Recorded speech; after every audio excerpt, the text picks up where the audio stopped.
Hey, everybody. Thank you for tuning in to another episode of the Real Podcast, Facebook Live edition. Today, we have someone very exciting to present, to have on as a guest. Joe Curtis is COO of the Pango Group. Joe, thanks for being on the show today. Yeah, thanks, David. Thanks for having me. Now, those of you who were watching, earlier this week, we had a few technical difficulties.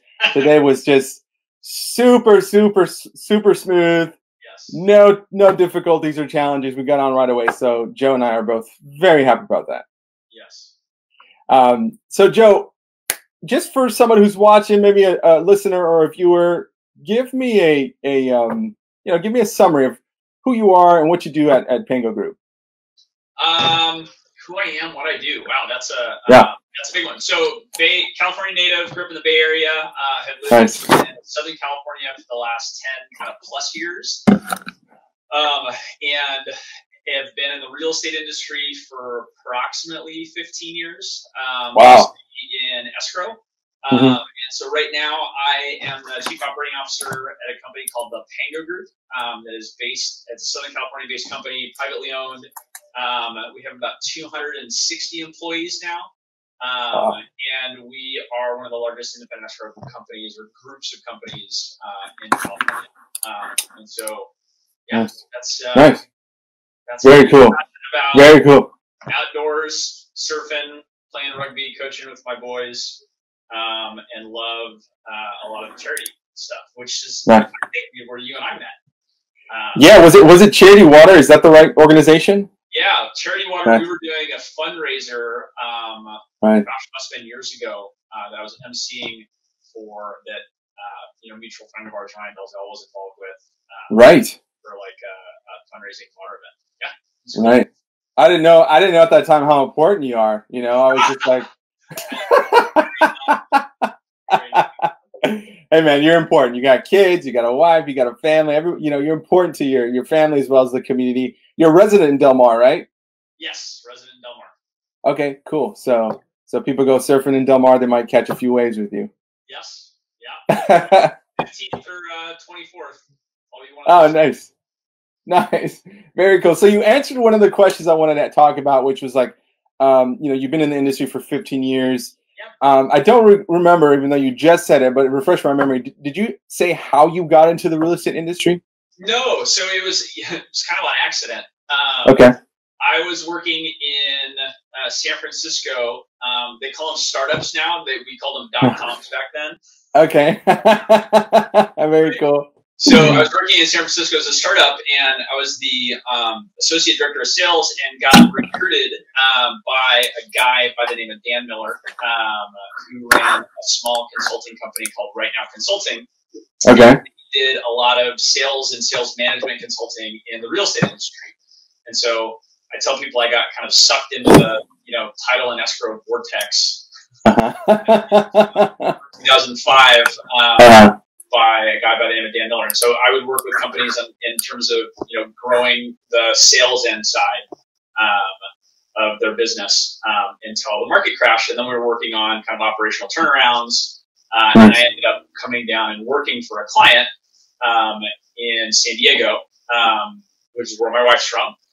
So then came and ended up running that company for almost 5 years and before I moved to the company that I'm at now. Got it. So we have your wife to thank for you actually being located down here. Nice. We have a lot to thank. We have a lot to thank my wife for. Very cool. I think that's the case for most marriages. I mean, you have strong a lot. It relies on the women, and when you have a good one, you keep them, and it's definitely nice to watch in your life. All right. Well, cool. So Pango Group, just give me, like a quick overview if you could. Like, what do you do exactly? Yeah. So we're, I'll start off because I love saying our mission because it's a great, it's something that I feel kind of passionate about. We're a real estate services company. So our mission is to run exceptional real estate services companies that enhance the lives of the people, the partners, and the communities that we serve. Right. So that's simply put, that's what we are. So we're a real estate services company. Our primary business is escrow. And so we have a variety of escrow companies, either that are in partnership with folks or wholly owned by the Pango Group. So that's why you see the brand. So Glen Oaks is kind of our wholly owned brand, and then we have partnerships with real estate partners in our other brands. Got it.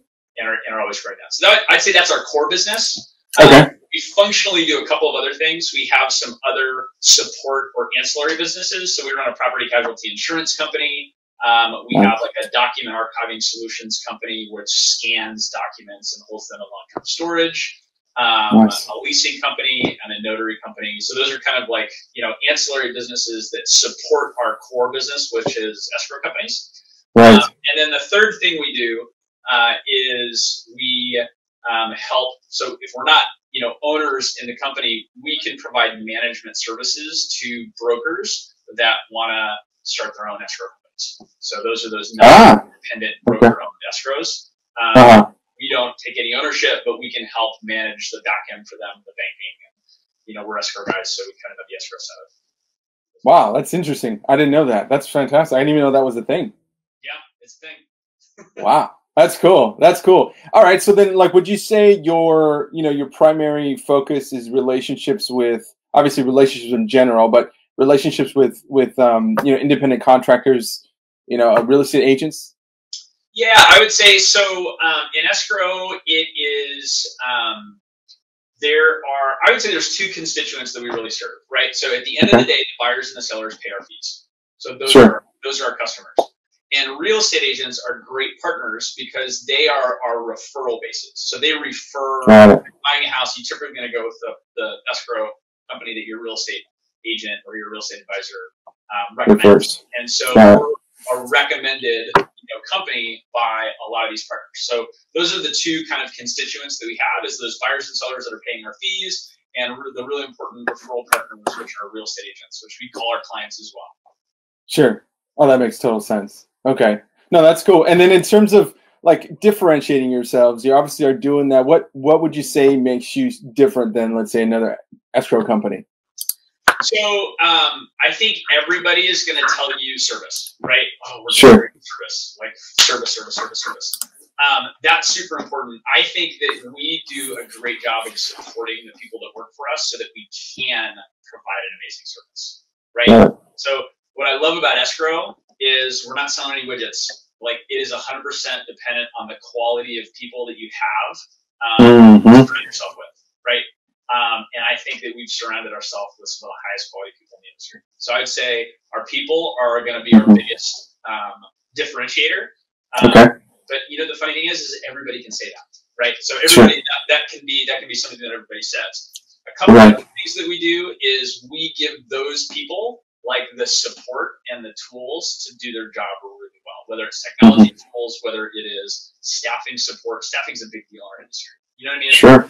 If we have people, you have to be able to support them, and that's our biggest cost. It's our biggest investment. And how do you do that structurally, right? So there's the quality of the people. There's how do you support them with the tools that they have, and then how do you structure your business so that there's support. So for example, in our offices, in every single office that we have multiple escrow units, right?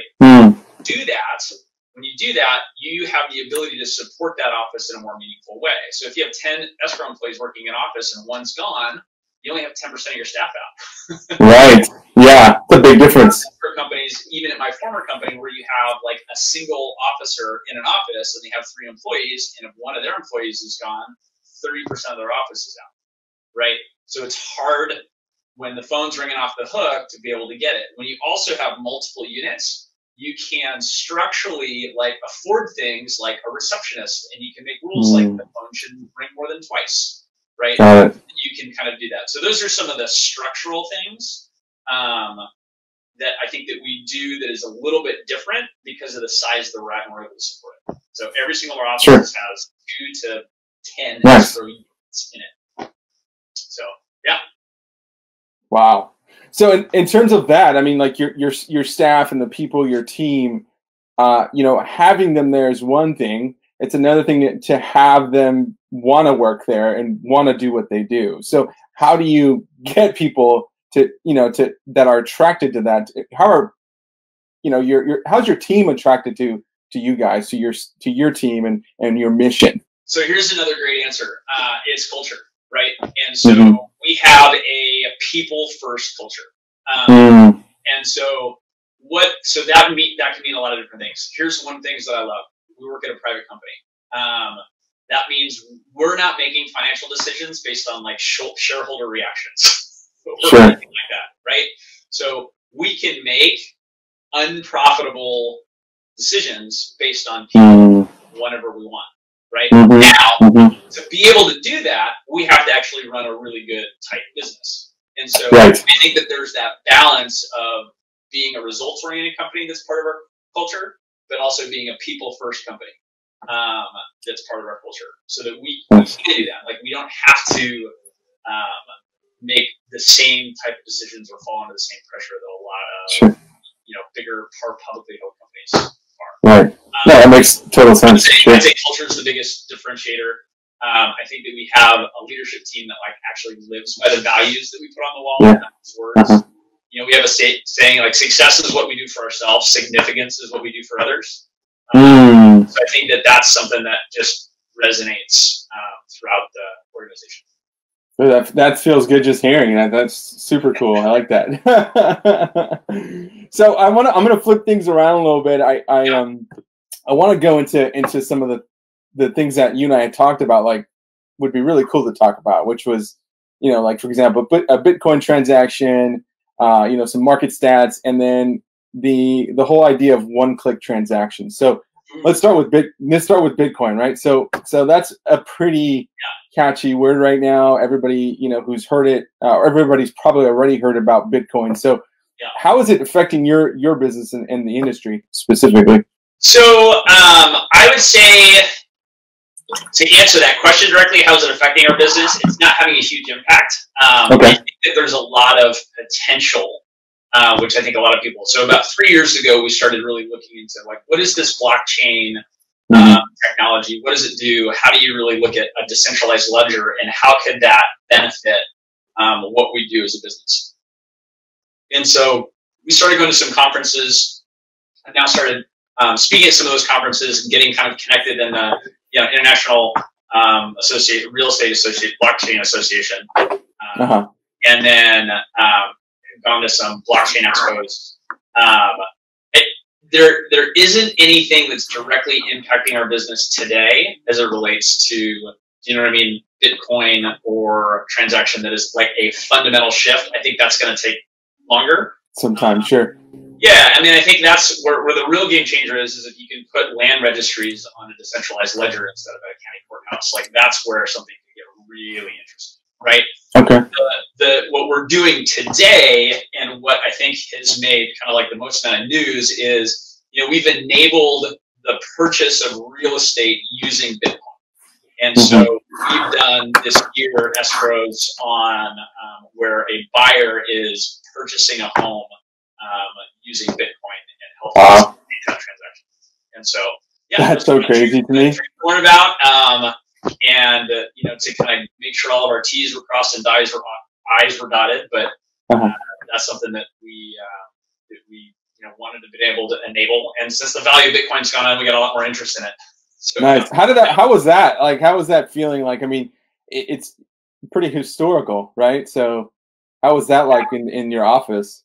I mean, it was kind of fun. We did it here out of the Encinitas office. Maureen Tiers, who's our escrow officer that handles that.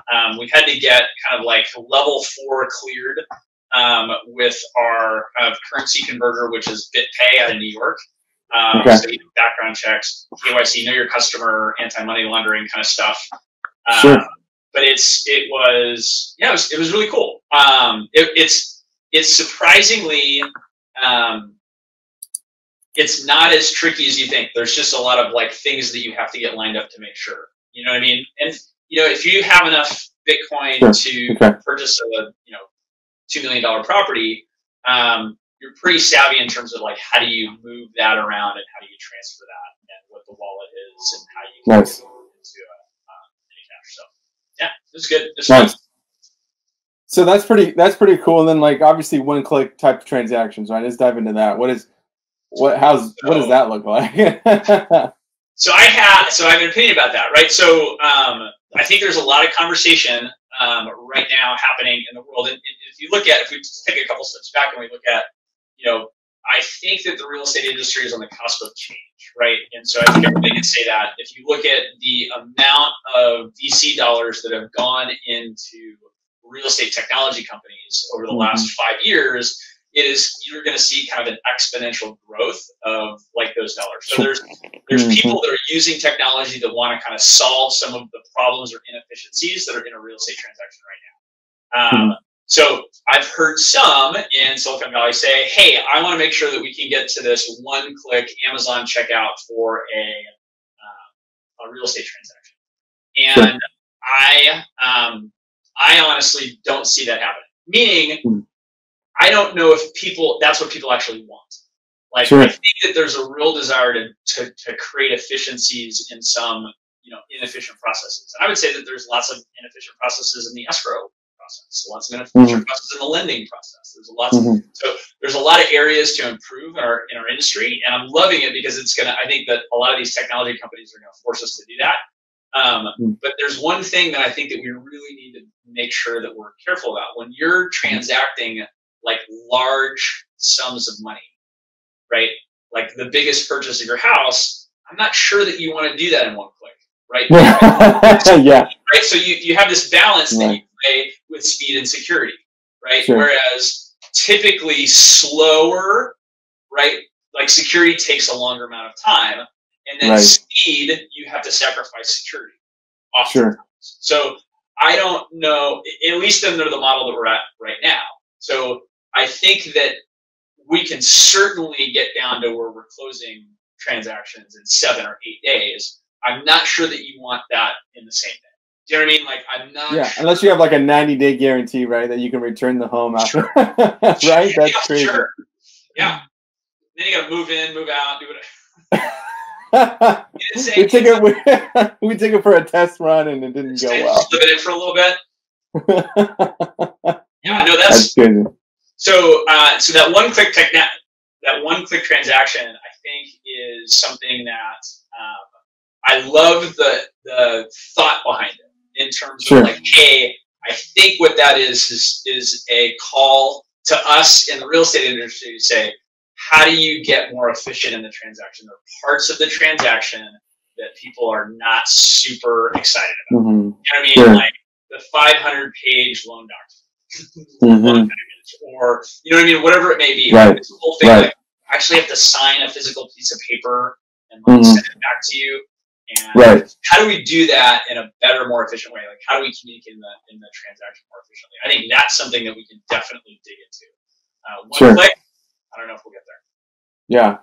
Yeah. I mean, I'm sure there's definitely products or services that warrant that type of experience. But I too. I mean, I don't know. I almost feel like if I were to buy a home, I would hope there's some sort of process that lets me digest what's going on versus like, boom, unless it's some sort of strictly investment oriented where there's almost no emotion behind it. It's strictly just, I have X amount of dollars, but then that becomes something entirely different, I think. Yeah. Well, where I do think that you're going to find one click if you're talking about the purchase of real estate is if you can commoditize real estate assets, right? Like, so I can buy X fractional percentage of this commercial project, just like you buy, 3, shares of GE stock, right? Like you'll be able to do that. But when it comes to your primary residence, right, the home that you're going to live in and raise your kids, right? It is an investment, but it's more than that, right? Right. I think you have a hard time doing that. Agree. I mean, unless something drastically changes the current environment, but I know that's something you've been talking about on your speaking tour, right? Or your speaking engagements where you're talking about this one-click type of potential technology. It's up in San Francisco, just in June, talking about it. I mean, it's a really interesting debate. Like we were with Nate Baker, who's the CEO of Qualia, and Max. I'm forgetting Max's name. Who's in charge of Compass's Max Henderson, who's in charge of Compass's kind of like title and affiliate operations. Mm-hmm. And it was a super interesting conversation. Nice, nice. Well, those are really interesting topics. If somebody who's, trying to find out some information about the market right now, what are some cool things you can share with us? What's the market look like? I get this asked a lot by, directed towards me, this question, like, hey, what's the market look like? What are agents doing? Are they filming? Are they pulling back? From other agents, they kind of want to know what other agents are doing. So I'm just curious to see your perspective. What's the market doing right now? So people ask that question. It's kind of a loaded question, right? So right. I'm not an economist, nor do I pretend to play one on the internet. Your holy grail answer would be great, though. Yeah. So if anybody asks me how to get market, I always say interesting. Moving. Right Moving. So I think when a lot of people ask that question, they want to know about home prices. Like, what are home prices doing, right? Mm-hmm. In our business, I literally don't, unless I'm actually shopping for a home, I don't really look at home prices because it's not a really good indicator. So we care more about like market velocity, meaning how many transactions are happening and how quick they're happening, right? Mm-hmm. So how many resales are happening in Southern California versus, right, and how long is it taking to close? Like what we've seen over the last, I'd say 12 months is we've seen kind of like a pretty steady, our average days to close is like 33 or 34 days. That has not dramatically changed in the last, 2 years, like the number of days to close. Even with the CFPB TRID stuff that they were talking about a couple of years ago, where we thought like we were going to see extensions, didn't see it. Thought we were going to see delays. The number of transactions that has happened this year, if you look at it, in Southern California has been down. I think CAR just came out with their numbers. Like year to date, we were down, 8%. Number of transactions year over year. So, the market is having fewer. Things are staying a little bit longer. But listen, it's Southern California, and if it's like under $1 million or under $750,000, it's not sitting, right? Unless it's junk. Right. Sure. The higher end, you'll probably see some softening first, which is kind of you always do. One of the things that I've noticed over the last kind of 15 years of looking at the Southern California market, I feel like San Diego is kind of the canary in the coal mine. So you see things happen or soften, first in San Diego, and then we'll kind of like go up to Orange County to LA, and then the desert. Whereas, and what's higher end? Higher end, I would say over $2 million. Okay, over $2 million. Yeah, and every market is going to have like what their band of higher end looks like. That's my definition of it for right now. You could say 1.5. You know what I mean? Sure. I still look around and be like, how are all these houses worth $1 million around? Yeah. Yes. Right. Yeah. When I was a kid, I was like, man, $1 million house. It's pretty fancy. Now it's like condo now. Yeah. It's like. Yeah. No. It's just like it's a common thing. I mean, most homes along the coast are gonna be that minimum, and when I say homes, I'm meaning like condos, like because you're not gonna really find anything along the coast for under $1.5 million probably. But yeah. So you're saying it's gonna You're saying if it's under $1 million, it's going pretty fast. If it's over $1 million, it's slowed down, or it's just generally that the stat is that it's not going to sell as fast. And I know the answer to that is yes. And you're going to have a longer period when you're selling something over, let's say $1 million or $2 million, versus like selling an $800,000 home. But in this current environment, are we seeing a softening of the higher end homes? Is that what you're saying? Yeah, I think the only way that you would look at that, right, is the days on market increasing? And increasing. Got it. Okay. In the markets that I've looked at, it seems that trend of days on market in the higher like price range they've increased a little bit. Now it hasn't like doubled. It hasn't, but the higher end also typically stays on the market longer than the middle or lower end. Like if you divide any market, sure, right? Of course. You can look at the top 25%, the bottom 25%. Top 25% on average stays on the market a little bit longer. But what I've noticed is that is extending a little bit, right? But nothing. I don't think it's like statistically significant to be like make headline news, right? Now, Right. if it continues Sure. the trend, like, and gets longer and longer and longer and longer, then prices may come down, right? Sure. And that's how you get something to sell. Right. And so how do you guys, maybe this is too personal, but how do you guys adjust to that, you know? Like as a business? Yeah. Oh, so we only do 5% of the transactions in Southern California, right? So I think that we do that by providing a really good service, and when the thing comes down, when the market goes down, like, we grow our market share. I think that's how you focus on, you know, working out that new client muscle, right? Got like it. How do you get new clients? Got it. And I think we just have an amazing sales team, and like our approach from marketing, sales, and inside sales, I think puts us in a really good position to kind of capture more market share when the market declines. And then do you you know, for your agents that say that you guys partner with, and they are this is interesting for me as well, because we typically, I'd say typically, we provide a service on the higher, more luxurious end of real estate. So this is interesting for me. So I'm asking these questions because they're interesting to me. But you know, how are you guys, you know, supporting those agents who typically are in the luxury, you know, sector by, you know, technology, or are you just seeing them shift, so then you just shift with them because, you know, or is it a combination of both? I think it's probably a combination of both. I mean, at the end of the day, if you're talking about top producing agents that are really tech savvy, I mean, like, our job is to really partner with them. So first and foremost, we need to build a relationship, and we need to do what we core do best, which is escrow, right?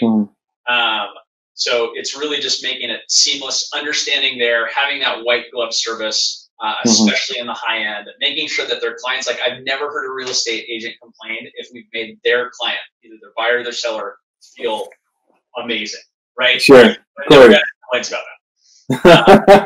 Right. So when you focus on the buyer and the seller, typically your real estate partners are really, really, really happy about it. Right. So I think that core function, and then the other thing that we want to do is we want to say, how do we deliver, like, tangible value, right, to an agent? Like, all agents are business people, right? And there's like 10 things you need to know about business, and most of us are good at like 2, maybe 3 of them, and like we need help in other ways. So, like, how do we look at their business? It's true. And really try to add value. Like, hey, are you trying to grow your business? What are the resources that I can bring that helps do that? Right? Are you trying to save time? Are you trying to, right? What are the resources that we can bring as a company to help those agents really next step of the business?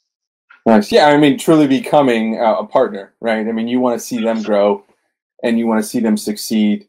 So that's awesome. I mean, it's funny because I feel like we all of us who are vendors or affiliates, it's just, we're all in the same boat. We're all trying to help, you know, agents sell more homes, right? Get more listings, sell more homes, find more buyers. And the growth aspect is what's really interested me and inspired me, right? Which is, if I see them grow, and it's cool because we have clients who we worked with that just got into the business, and then they're succeeding, and you're seeing that, and you're part of that journey with them, which is really special. But in terms for you as your growth there with the company, what are you, and you probably touched on this because you seem like a really people person, right? But what are you most passionate about? Like in life or at work? Or? I mean, I would say about life that, you know, that flows into work. How about that? So, like, this is what I want to do for the rest of my life. Is I want to grow stuff, and I want to work with people that don't suck. Nice. That's it. And so, what I think I'm most passionate about right now is I love the people that we have in our company, and like getting to see them grow business. Just like you were talking about agents. Like, we have a big enough company where we can explore really interesting things and get people to get in a position of leadership and then grow something, right? Like, it's just that solving that business puzzle, and like putting the people, you know, in place to be able to kind of make something get bigger than you can do. It's like we say it's like 1 + 1 should equal 3, right? It's not the sum is just the whole's the sum of the parts. It's greater. And so that's the most fun. That's the most fun. And then I also like working with all of our employees on, personal financial stuff. I mean, that's another thing that gets me going, because it's like when you feel like good in the financial situation that you're in, related to like debt or savings or whatever you're kind of like working on, like you just make better decisions as a human, as an employee. Like there's not so like working with people on that, I think is really cool. So, that's awesome. Oh, that's so cool. That's my own now I want to talk a little bit about video. How you guys are using video. I know I've seen your Facebook page. You guys obviously have video. Yep. It doesn't necessarily have to be that type of video. It could be even this type of video. We're on Facebook Live, or if it's something internally that you guys are using, to communicate. So how are you guys currently using video right now? So we have so not very well, I would say. Okay. or we just don't know. We don't know if we're actually doing it well or not. Sure. I think that the way that we're using video right now, so we've over the last couple of years created some videos that want to tell the story about who we are as a company. And those are the ones that you're going to see on the Pango site under videos. And then we have a couple of educational videos that, are those whiteboard videos that'll say, hey, here's kind of what escrow is. Here's the process, to somebody that we're trying to educate about. You know what I mean? Like, what do we actually do? What is the difference between title and escrow? Like, how does that work? Like, how do you even come up with your fees, right? Like, so some basic questions that I think most people want to answer. So I think we've done those two things, is like, how do you tell the story about us as a company? And then, how do you educate some of the folks? And those are the two really areas that we've like invested any kind of resources in the video. Sure. But I think that there's so much opportunity, and I just don't know if we know what the best way to kind of approach that is. Maybe give me some advice about that. Cool, man. We can have a conversation. But yeah, I mean, I think that's what we've done. And I know that, like, what are some of the challenges with video? Is I think, or at least the perceived challenge, right? Is I think that historically marketing, we feel like we have to make this really, really big production, right? Right. And it's very expensive and all of that. You know what I mean? Like, you got to think with guys with microphones and like. But I don't think it has to be that. But I don't know if we figured out how to do really efficient, cost-effective videos. Nice. Right? Okay.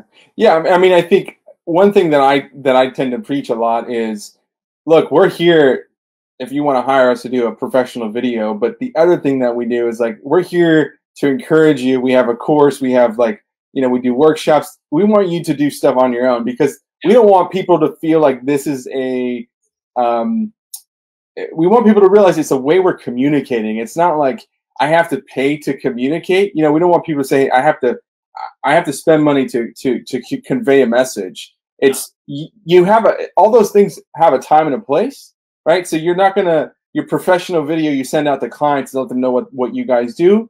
Well, that one's probably going to be professional. But if you have something that's being communicated internally, or if it's just, hey, this is Joe out here giving this speaking tour out in San Francisco. Hey, check this out. Here's here's a buddy of mine who we're going to be on the stage together. So just really finding opportunities to create content.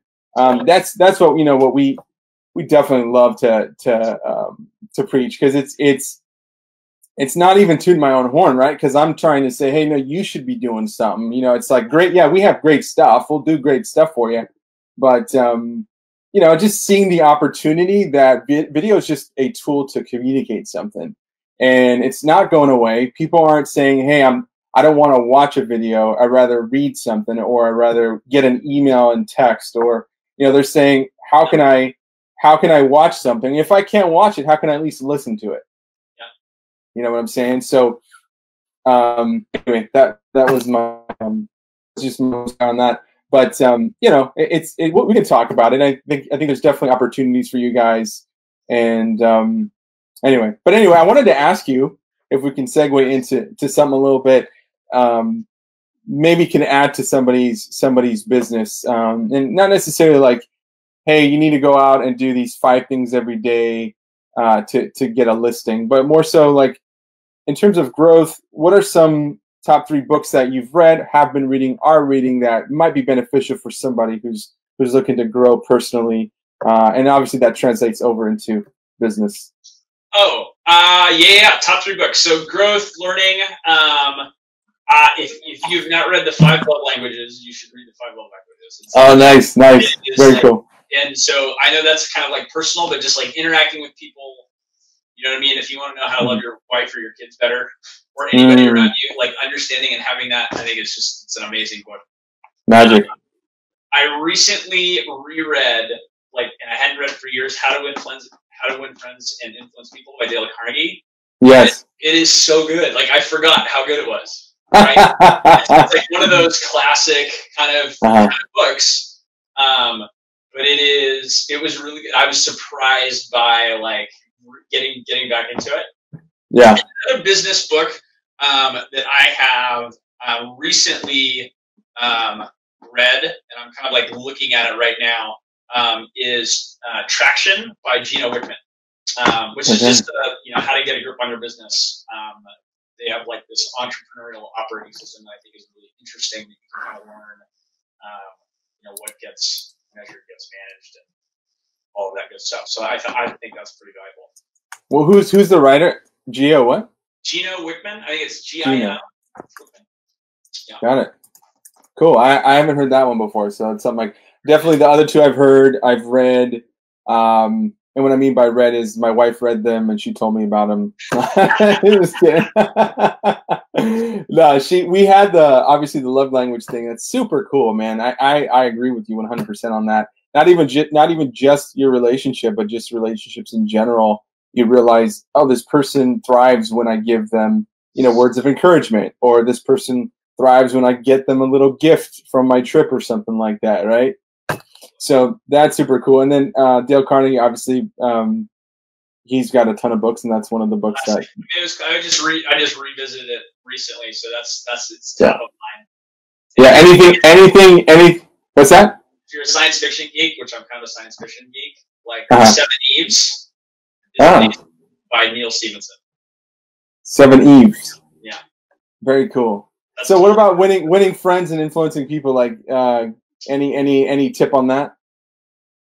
I think it's just that whole idea of looking at life through the lens of somebody else's perspective. Right? It's like that, success is what we do for ourselves, significance is what we do for others. Kind of thing. It's like, how do I make a really substantial impact on other people's lives? Well, you do that by understanding what's important to them and speaking directly to them. That's awesome. That's awesome. And Joe, where do you see yourself in the next 5 years? I know you said you're going to be there your whole life, so maybe you already answered this question. Yeah, no, I mean, I'll be growing stuff and working with people that don't suck. So, you know what I mean? Anywhere that I can do where I can do that. I plan on being here and growing this as long as we're growing and working on interesting things. Nice. I see myself definitely in Southern California, so I'm a Del Martian now. Nice. Hard to leave the beach, man. Oh man, especially Del Mar, such a cool spot. So fun. And if you surf, you're right there, probably on the water. You can just get on in. Totally. Well, cool. Hey, so thank you so much, Joe. Where can people who are watching or listening, where can they go find out more information about you and the Pango Group? So Pango Group's our website, or you can look through. So you got that up, and we have the requisite kind of Twitter, Facebook. Yep. I interact with most people on LinkedIn. So that's kind of if you're looking for me, I don't spend a ton of time on Twitter or the other stuff. I chase my kids around on Instagram, but right. Keep an eye on them, right? Exactly. But if you want to get a hold of me, kind of work-wise stuff, LinkedIn is the best way to do it. So please reach out and connect. Now, Joe Curtis, did you just look for Joe Curtis, or? Yeah, I